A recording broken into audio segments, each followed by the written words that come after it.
ఎక్కడి నుంచి? మీరంతా ఒకే ఊరా? ఎంతమంది ఉన్నారు ఆటోలో?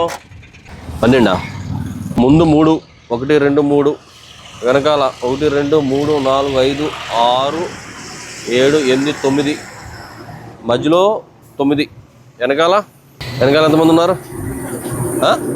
వెనకాల 2, ముందు 3, వెనకాల 2, 5, లోపల 9, 14 మంది.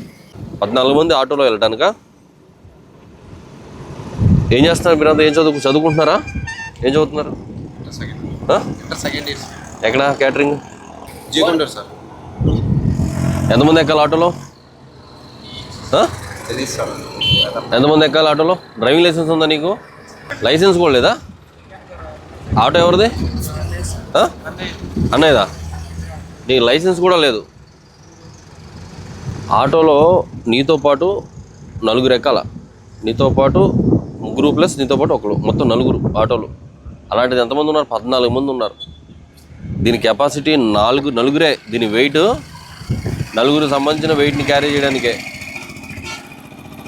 మీరు డజన్ల కొద్ది మీరు ఆటోలు ఎక్కుతారంటే ఏదైనా జరిగిందనుకో 14 మంది కుటుంబాలు రోడ్డు మీద పడతాయి. ఏంటి బయట దిగండి అందరూ.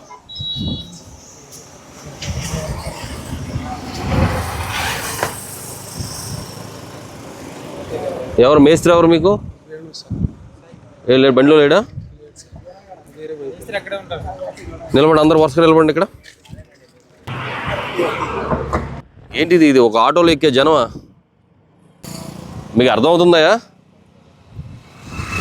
ఏదైనా బస్సు ఎక్కి వెళ్ళిపోవాలా? ఇక్కడ నుంచి బస్సు ఉంది కదా, ఆటో కూడా ఇంకో ఆటో ఎక్కాలా?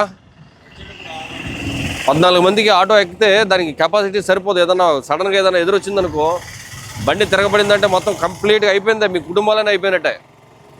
ఇలా ఎన్ని ప్రమాదాలు జరిగినాయి మీకు తెలుసా? ఓవర్లోడింగ్ అయిపోవడం వల్ల. వీళ్ళందరూ బస్ ఎక్కించి లోపు బస్ ఆప్, ఇలా బస్ వస్తే బస్ ఆప్. చాలా జీవితాలు రోడ్డు పాలైపోయినాయి. లైసెన్స్ లేకపోవడం వల్ల మీకు ఏదైనా జరిగినా కానీ 1 రూపాయి కూడా రాదు.